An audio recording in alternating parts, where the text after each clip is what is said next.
کیوں؟ کیونکہ ان لوگوں نے ظالمانہ طریقے سے ناقہ صالح کو قتل کیا تھا. تو یعنی ناقہ صالح سے ان لوگوں نے چھٹکارا حاصل کرنے کے لیے اس پہ ظلم کیا. تو کہتے ہیں کہ جو بھی اس وسیلہ مرکب و راہوار کو ہٹانے کی کوشش کرتا ہے یا اس کو درمیان سے ہٹانا چاہتا ہے اس سیر و سلوک میں، تو وہ شخص بھی ظالم ہے، وہ شخص بھی ظالم ہے. اب اسی سے ایک بہت بڑی یہ کیا کہتے ہیں بحث یہی لے آتے ہیں امتحان کی. تو اس میں چاہ رہا تھا کہ اب اس کے بعد ایک تیسری بحث ہے، یعنی پہلی فتح کی بحث، دوسری بحث امتحان، اور تیسری بحث وہاں تسلیس کے اوپر. تو اگلی بحث تسلیس کی ہے، لیکن امتحان میں چونکہ پوری جو حضرت صالح اور ان کی قوم کے جو ظاہری مادی اور جو ظاہری حالات و واقعات تھے، ان حالات و واقعات سے ابن عربی نے کوشش کی ہے وہیں سے غیب کے دریچوں کو کھولنے کی. تو وہیں سے ایک غیبی جو کشف و شہود کے ذریعے سے جو غیبی معنی مطالب اسے حاصل ہوئے ہیں، وہ حاصل شدہ ان معانی کو، ان مطالب کو یہاں پہ بیان کرنے کی کوشش کی ہے. تو اب تھوڑا سا میں اس کے بارے میں کہ امتحان کیا چیز ہے. امتحان آزمائش یا کیا کہتے ہیں بلا، فتنہ. قرآن میں تین الفاظ استعمال ہوئے ہیں. قرآن میں اللہ تعالیٰ نے تین کیا کہتے ہیں چیزیں استعمال کی ہیں، فتنہ، امتحان اور بلا. کہتے ہیں کہ سب سے زیادہ جو لفظ استعمال ہوا ہے وہ فتنہ ہے.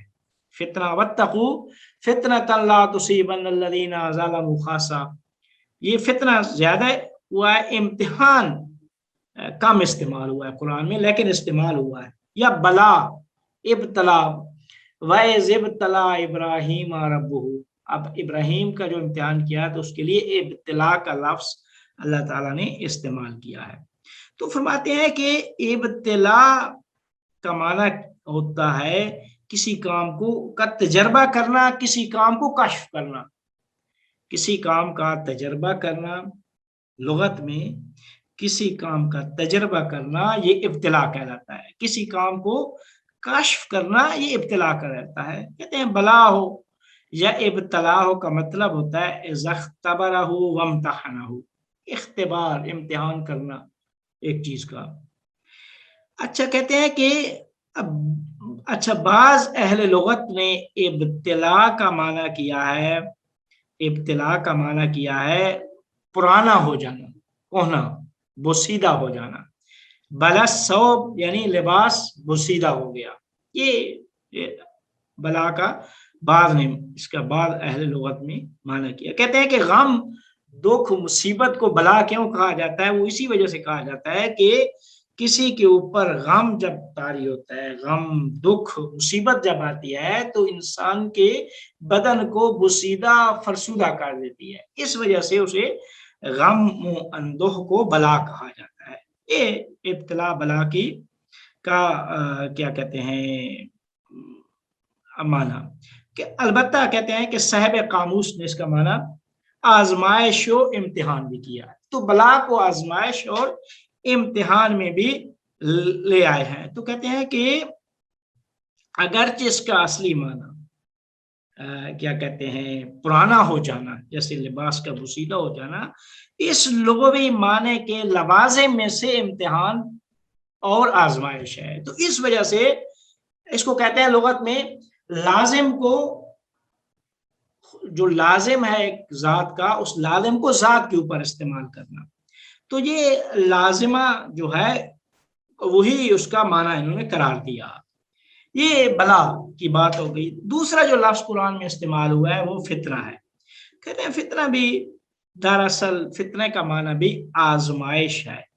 امتحان، آزمائش بھی کو یہ کہتے ہیں کہ فتنہ. کہتے ہیں فتنہ اس وجہ سے کہتے ہیں کہ انسان کو اپنے یعنی جب امتحان ہوتا ہے، آزمائش ہوتی ہے، تو انسان کو مشغول کر دیتی ہے، تو اس وجہ سے اسے فتنہ کہا جاتا ہے. تو امتحان بھی یہی چیز ہوتی ہے کہ انسان جب امتحان میں پڑتا ہے تو اسے کسی چیز کی اپنے آپ میں مشغول ہو جاتا ہے، کسی اور چیز کی خبر ہی نہیں ہوتی.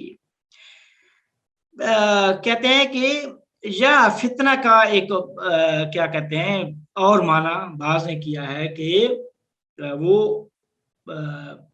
سونے کو، جب جو لوگ سونے کو کوٹتے ہیں اور سونے سے جو ناخالص ہوتا ہے، ناخالص کو خالص سے جدا کرتے ہیں، تو فتنے کے ذریعے سے بھی امتحان، فتنے آزمائش کے ذریعے سے بھی جو خالص ہوتے ہیں وہ ناخالص سے جدا ہو جاتے ہیں. تو کہتے ہیں کہ پس امتحان اور آزمائش، ہر قسم کا امتحان اور آزمائش جو انسان کے اخلاص کو آزمانے کے لیے، انسان کے اخلاص کو آزمانے کے لیے انجام دیا جائے، اسے فتنہ کہا جاتا ہے. یہ آیت اللہ ناصر مکارم شیرازی صاحب نے اس کا ترجمہ کیا ہے. تو فرماتے ہیں کہ یہ دوسرا لفظ. تیسرا لفظ تھا امتحان. امتحان کہتے ہیں امتحان کا مطلب بھی یہ ہوتا ہے کہ سونے کو کوٹ کر اس میں جو ناخالص ہوتا ہے اس کو جدا کر دیا جاتا ہے. تو کہتے ہیں کہ پھر اسی کیا کہتے ہیں امتحان کو کا معنی بھی پھر آزمائش قرار دیا. فتنہ اور امتحان کو بھی بعض لغت میں اس کو ایک ہی قرار دیا. تو کہتے ہیں کہ امتحان یعنی وہ آزمائش جس کا نتیجہ قلب کا، دل کا خالص ہو جانا اور تقوی الہی کو قبول کرنے کے لیے وسعت کا آ جانا، یہ امتحان کہلاتا ہے. اب یہ امتحان کے جو معنی تھے، اب اس امتحان کو اللہ تعالیٰ نے کیوں انسان کی زندگی میں، کہ انسان جو بھی اس کائنات میں آیا ہے اس سے آزمائش ضرور، اس کو آزمائش میں ڈالنا ہے، ضرور اس سے امتحان لینا ہے. تو کہتے ہیں یہ امتحان انسان کی سعادت اور شقاوت، شقی ہو جانا، سعید یعنی انسان کی سعادت اور شقاوت میں اس کا بہت بڑا اثر ہے کہ انسان امتحان و آزمائش سے پتہ چل جاتا ہے سعید کون ہے اور شقی کون ہے. تو انسان کی یعنی کی حقیقت کو جاننے کے لیے اللہ تعالیٰ بس اوقات انسان کا امتحان کرتا ہے. کیوں؟ کیونکہ اللہ چاہتا ہے کہ خالص کو ناخالص سے جدا کر دیا جائے. اچھا، اب کہتے ہیں کہ اس کا یہ مطلب ہوتا ہے کہ امتحان اللہ تعالیٰ، اب وہ لوگ جو اعلیٰ درجے پہ ہوتے ہیں تو ان کو امتحان کی کیا ضرورت ہوتی ہے.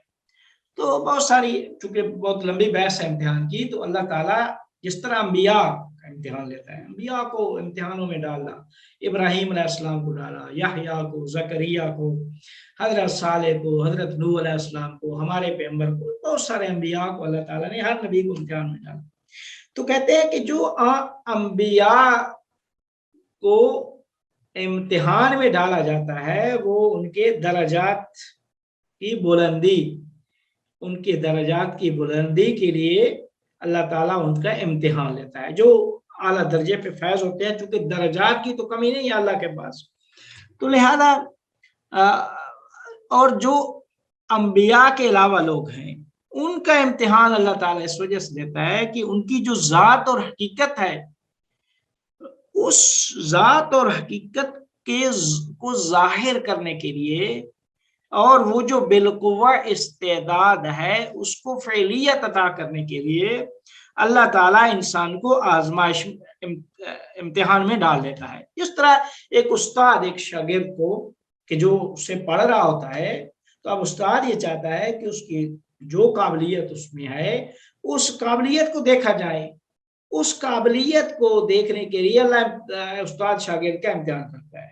تو اللہ تعالیٰ نے بھی امتحان انسان کی زندگی میں اس وجہ سے رکھا کہ انسان کی اندر جو پوشیدہ استعداد، درونی استعداد ہے، اس استعداد کو کے ظہور کے لیے، اس استعداد کو فعلیت عطا کرنے کے لیے اللہ تعالیٰ نے انسان کی زندگی میں امتحان رکھا ہے۔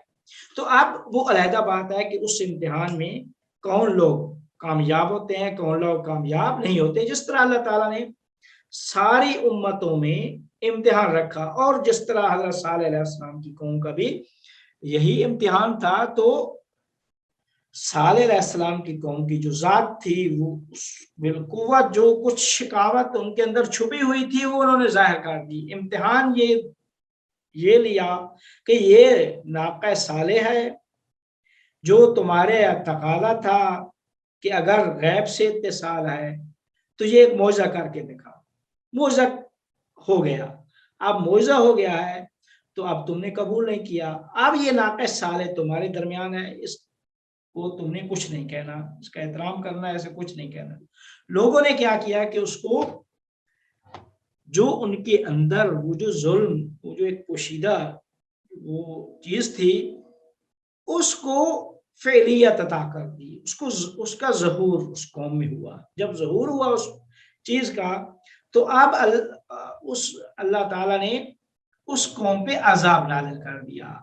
جب عذاب نازل کیا اس قوم سے، تو عذاب اس طرح نازل کیا کہ پہلے دن جب وہ ان کے اوپر صاعقہ اور وہ عذاب بھیجا، تو ان کے چہرے، وہ گھروں میں بیٹھے راتوں رات جل گئے۔ پہلے دن ان کے چہرے زرد ہو گئے، دوسرے دن ان کے چہرے سرخ ہوئے، اور تیسرے دن ان کے چہرے سیاہ ہو گئے۔ تو جس طرح انسان کے جلنے کی کیفیت ہو، تو یہیں سے تین جو ان کے چہروں کے رنگ عذاب کی وجہ سے، چہروں کے رنگ تین طرح ہو گئے تھے۔ یہیں سے آپ ابن عربی وہ تسلیس کو لے کے آتے ہیں، تسلیس کو لے کر آتے ہیں، اور یہیں سے آگے تسلیس کی بحث شروع کر دیتے ہیں کہ واحد، کہتے ہیں کہ واحد اعداد کا پہلا عدد ذکر جسے کہتے ہیں، ایک عدد، وہ عدد نہیں ہے، بلکہ وہ کیا کہتے ہیں، اعداد کو تخلیق کرنے والا ہے۔ دو، وہی ایک جمع ایک ہوگا تو دو بنے گا، پھر ایک جمع ایک ہوگا تو تین بنے گا، کہتے ہیں تین۔ تو کہتے ہیں کہ اس اعداد میں پہلا عدد تین ہے۔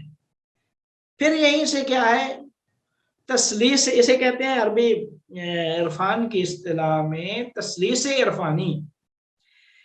ایک تسلیس مسیحیت ہے، ایک تسلیس مسیحیت جو مسیحی لوگ قائل ہیں تسلیس کے، اور ایک تسلیس عرفانی ہے۔ تو تسلیس عرفانی یہیں سے ابن عربی نے شروع کیا ہے۔ تو اس تسلیس کو انشاءاللہ ایک تسلیس کی بحث کی، یہ عرفانی تسلیس کیا ہے، حضرت صالح علیہ السلام کی اسی قوم کی سے ہی اس تسلیس کی بحث کو انہوں نے اخذ کیا ہے۔ تو اس تسلیس کی بحث کو اخذ کر کے عرفانی تسلیس پہ گفتگو کیا ہے۔ اب انشاءاللہ ہم آگے بحث کریں گے کہ عرفانی تسلیس کیا ہے اور مسیحی تسلیس کیا ہے، ان دونوں کا آپس میں فرق کیا ہے، اور ابن عربی نے کس طرح عرفانی تسلیس کو بیان کیا ہے اعداد سے۔ پھر عرفان وہ ہستی شناسی کا جو کیا کہتے ہیں سلسلہ، یا جو ان کی نظریہ ہے ہستی شناسی کا، جو معرفت یا جو جہان بینی ان کی ہے، جہان بینی ہے عرفانی، اس کی بنیاد کس طریقے سے انہوں نے تین سے کیا ہے آغاز کیا۔ تین بہت ساری مثالیں دی ہیں، تو وہاں سے جو ہے نا وہ تسلیس کی بحث کو لے آئے کہ تسلیس عرفانی، پھر تسلیس مسیحیہ۔ تو اب ہماری آج کی جو بحث تھی وہ امتحان کے اوپر تھی۔ تو امتحان اللہ تعالیٰ نے صالح علیہ السلام کی قوم کا یہ لیا، صالح علیہ السلام کی قوم کا، کہ یہ ناقہ صالح ہے، اس کا احترام کرو۔ آپ وہ جو مرکب تھا نبی کو اللہ تعالیٰ نے سواری عطا کی تھی، تو اس سواری کو انہوں نے ظالمانہ طریقے سے قتل کر دیا. تو اب جو بھی اس عرفانی سیر و سلوک کے وسیلہ نقل و انتقال، یا یہ جو مرکب، یہ جو راہوار ہے، یہ جو سواری ہے جس پہ آپ عرفانی سیر و سلوک کرتے ہیں، اس کو اگر آپ قتل کر دیں گے تو آپ ظالم کہلائیں گے.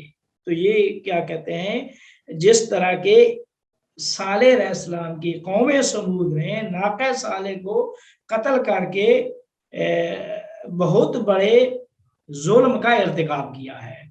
تو یہ پوری یعنی ان کی زندگی کا جو ایک یعنی بلکہ ایک نہیں کئی واقعات جو رونما ہوئے صالح علیہ السلام اور ان کی قوم کے درمیان، تو ان ظاہری حوادثات و واقعات سے جو ابن عربی نے ایک ایک کر کے عرفانی مطالب یا معانی روحانی یا مانوی یا وہ سیر و سلوک کا جو سفر ہے، اس کو جس طریقے سے بیان کیا ہے، یہ ایک بہت ہی کیا کہتے ہیں ابن عربی کے ایک عظیم نقاط عرفانی ہیں جو اس فصل میں بیان کیے. تو انشاءاللہ امتحان کی بہت بڑی بحث ہے. البتہ میں نے یہ بحث چھوڑ دیا ہے عرفان کی کہ اس میں جو ہے نا امتحان کی کہ اس کے امتحان کے اسباب، عوامل،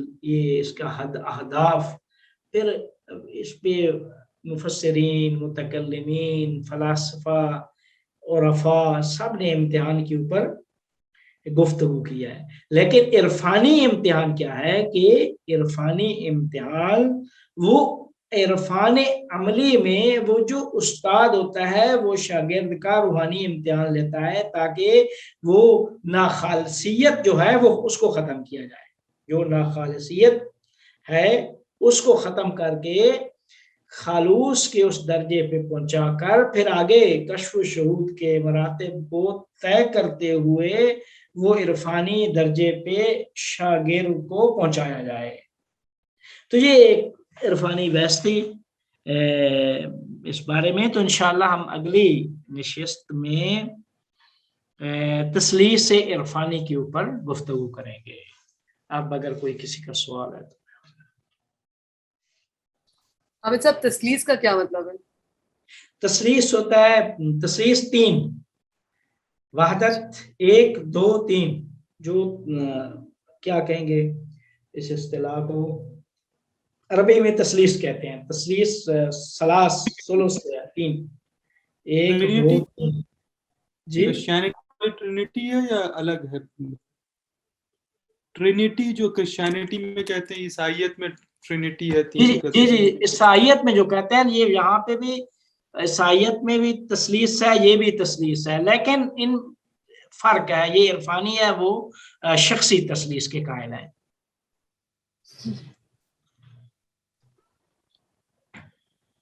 السلام علیکم آقا.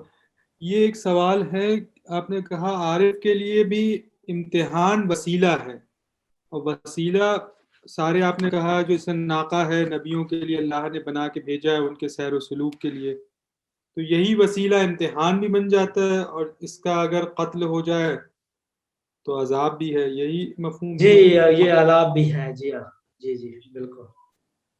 تو ہماری زندگی میں کیا وسیلہ ہے جب اللہ کوئی دروازے کھول دیتا ہے اور ہمیں دکھ رہا ہے اور ہم اس پہ عمل نہیں کرتے؟ دیکھیں ہم اللہ کھولتا ہے، ہم آگے وہ ہم نہیں اس کو، یعنی اللہ کے دروازے اللہ کی طرف سے تو کھلے ہوئے ہیں، لیکن ہماری طرف سے جو سفر تھا روحانی عرفانی سفر ہے وہ طے نہیں ہوا. جب وہ طے ہوا تو در نتیجہ ہم ان غیبی دروازوں کو دیکھ ہی نہیں سکتے جو کھلے ہوئے ہیں ہمارے اوپر. تو ہم تو قتل روزانہ کر رہے ہیں، اس کا ہمیں ہماری زندگی میں ہماری زندگی میں عذاب بھی. جی اور جی اگر کسی کا سوال شاہ صاحب. جی علامہ صاحب، یہ دو ایک چیزیں دیکھیں، ہم نے تقسیم ہم نے کہا فتنہ ہے، بلا ہے، امتحان ہے. وہ یعنی انفرادی طور پہ تینوں چیزیں سمجھ میں آ گئی ہیں، لیکن اوور آل پوائنٹ اس میں کیا ہے؟ یعنی یہ تین چیزیں جو تھیں، نہیں در حقیقت فتنہ، امتحان اور بلا، یہ تین ہیں. اور پھر کچھ نکات یہ تھے کہ استاد بھی امتحان لیتا ہے، پھر انبیاء کے بھی امتحان ہیں، اور ان کی امتوں کے بھی امتحان ہیں. لیکن عرفانی نقطہ کیا نکلا اس سارے سے؟ دیکھیں عرفانی نقطہ یہ نکلا کہ ہم نے بلا، فتنہ اور امتحان کے مختلف معنی کر کے ان کا جو نتیجہ حاصل کیا وہ یہ تھا کہ امتحان جو ناخالصیت ہے اس کو ختم کرنے کے لیے ہوتا ہے. انسان کی جو ناخالصیت ہے انسان کے دل کے اندر، اس کو ختم کرنے کے لیے امتحان ہوتا ہے. یہ اس کا عرفانی معنی ہے. اور لغوی معنی بھی یہی کیا کہ وہ سونے کو کوٹا جاتا ہے، اس میں ظرف میں وہ کرتے ہیں تو اس میں ناخالص کو جدا کرتے ہیں. تو یہ وہ کہہ رہے ہیں سب، مطلب نہیں، آپ نے کہا کہ اس میں بہت بڑی یہ بحث ہے امتحان سے متعلق. امتحان کے سے متعلق میں پوچھنا چاہ رہا تھا کہ اگر جو باقی ساتھی ہیں اگر ان کو اعتراض نہ ہو تو ہم ایک نشست اور اس امتحان کے موضوع کو ذرا اس میں تھوڑی گہرائی میں جا سکتے ہیں، کیونکہ یہ بلا، فتنہ، امتحان کافی چل رہا ہے آج کل. اور عرفانی نقطہ نظر سے ہم تیزی سے نہ گزر جائیں، اگر تھوڑا بلا، فتنہ اور امتحان کے اندر آ جائیں اور اس کو ذرا قریب سے دیکھیں، اور اس پہ جو نظریات ہیں، چاہے فلاسفہ کیا کہہ رہے ہیں، یہ امتحانات کیوں، اور یہ کوئی مطلب تھوڑی سی کوئی مثالیں ہوں کس قسم کی چیز کو امتحان کہا جائے، پتہ کیسے چلے امتحان ہے یہ بلا ہے، یہ فتنہ ہے. کچھ تھوڑی سی اس پہ زیادہ ایک نشست اور ہم بحث کر سکتے ہیں اگر کسی کو اعتراض. امتحان پہ کر سکتے ہیں، امتحان کے اوپر بہت اچھی بحث ہے. کچھ لوگوں کو جی بالکل اچھا ٹاپک ہے میرے خیال سے. بالکل میں بھی یہی سوچ رہی تھی کہ پتہ نہیں کیوں ہم بھی سب اسکپ کر رہے ہیں. ہاں اسکپ نہ کریں، امتحان ہی. اور ابھی دسمبر میں آپ بھی امتحان لینے جا رہے ہیں، استاد نے امتحان لینا ہے، تو امتحان ہی کا دور میرا خیال ہے سیزن آ گیا. مجھے لگتا ہے میری باری تو اب جنوری میں ہی آئے گی شاید. آپ کی باری آگے جا رہی ہے. تو ٹھیک ہے آغا صاحب، یہ اگر ایک نشست اور جو ہے وہ امتحان کے موضوع اور مثالیں، اور عرفانی خاص طور پہ یعنی کیا فرق ہے. مجھے ابھی تک استاد امتحان لیتا ہے وہ تو ٹھیک ہے، لیکن استاد تو کلاس میں بھی امتحان لیتا ہے، تو اس میں عرفانی نقطہ کیا ہے؟ خالصیت والی بات ہے تو وہ علم کی دیکھیں عرفانی نقطہ یہ ہے کہ امتحان استاد جو ہوتا ہے، شاگرد عرفانی استاد، عرفان عملی میں جو استاد ہے اس کا کام یہ ہے کہ شاگرد جو سیر و سلوک کے راستے میں ہے تو اس راستے میں جو ناخالصیت ہے اس ناخالصیت کو خالص سے کیا کہتے ہیں جدا کرنے کیا ہے، وہ استاد کا کام ہے. وہ استاد اسے بتائے گا کہ یہ ناخالص ہے، یہ خالص ہے. جو اس عرفان یعنی روحانی اور مانوی راستے میں جو ناخالصیت ہے اس ناخالصیت کو ختم کرنا یہ استاد. لیکن تقریباً وہی بات ہوئی نا کہ آپ بھی استاد ہیں، میں استاد ہوں. اگر ہمارے شاگرد ہیں، یہ بھی ابھی حیدر اور بھی کوئی استاد بیٹھے ہوں گے یہاں پہ، جو ہمارے شاگرد آتے ہیں کلاس میں، ہم ان کے علم کے سیر و سلوک میں ہم اس میں ان کی علم اور جہل کے درمیان خالصیت پیدا کر رہے ہیں. ایسا ہی ہے، اور کیا کر رہے ہیں؟ مطلب وہ جہالت کو علم نہ سمجھ لیں، غلط نظریات نہ بنا لیں جس بھی موضوع پہ ہم کلاس پڑھا رہے ہیں. تو بات تو وہی ہو رہی ہے، بس یہ ہے کہ یہاں روحانی سالک ہے، علمی. ہاں بات دیکھیں، ہم نے لغوی معنی کر کے وہ عرفانی معنی کو سمجھنا تھا. یہ کہنا چاہتے. اب یہ ہے کہ امتحان کی میں اور بحث بہت زیادہ ہے، میں نے بہت بحث چھوڑ دیا ہے عرفان کی.